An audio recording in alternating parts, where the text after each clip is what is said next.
আমাদের দেশে প্রায়ই আমরা এই প্রশ্নের সম্মুখীন হই যে পরিবারে যদি কারো ক্যান্সার হয় তবে তারা একটু সন্দেহ, একটু ভীতি, একটু মানে চিন্তাভাবনা যে এটা কি ছোঁয়াচে কিনা, অর্থাৎ যিনি রোগী তার পরিবারের লোকজনরা যে থাকে তাদেরকে এই রোগটা ক্যান্সার ছোঁয়াচে কিনা বা ছড়ায় যাবে কিনা।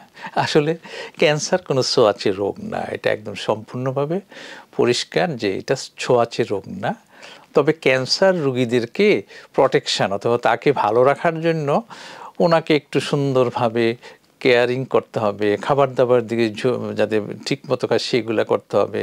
অনেক সময় ক্যান্সার রোগীরা কেমোথেরাপি নেয়, কেমোথেরাপির পরের সপ্তাহটা রোগীদের জন্য একটু মানে চিন্তা ভাবনা করতে হবে, রোগীর সাথে বেশি মেলামেশা করে রোগী যাতে ইনফেকশন না হয় সেই জন্য আমরা অনেক সময় বলে থাকি যে ওনাকে একটু আইসোলেশন রাখবেন বা মাস্ক পরাবেন। সেটা হলো যখন রোগী কেমোথেরাপি পায়, কেমোথেরাপি পাওয়ার প্রথম সপ্তাহটা রোগীর জন্য প্রদাহের যে সম্ভাবনা থাকে সেগুলোর জন্য বলা থাকে।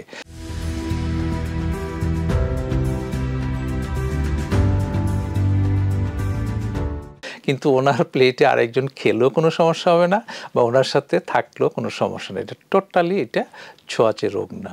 হ্যাঁ, ক্যান্সার কিন্তু বংশগত একটা রোগ। কিছু কিছু ক্যান্সার ফ্যামিলি হিস্ট্রি থাকলে ওনার যার হয়েছে তার ছেলে মেয়ে হওয়ার প্রবণতাটা বেড়ে যায়।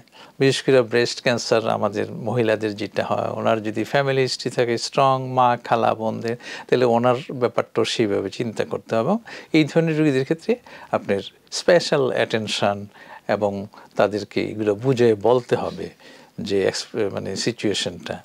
আবার যেমন কলন ক্যান্সার, এটা অনেক সময় ফ্যামিলি থাকলে থাকে তখন তাদেরকে কাউন্সেলিং করতে হবে, মাঝে মাঝে হেলথ চেক আপের জন্য অ্যাডভাইস দিতে হবে।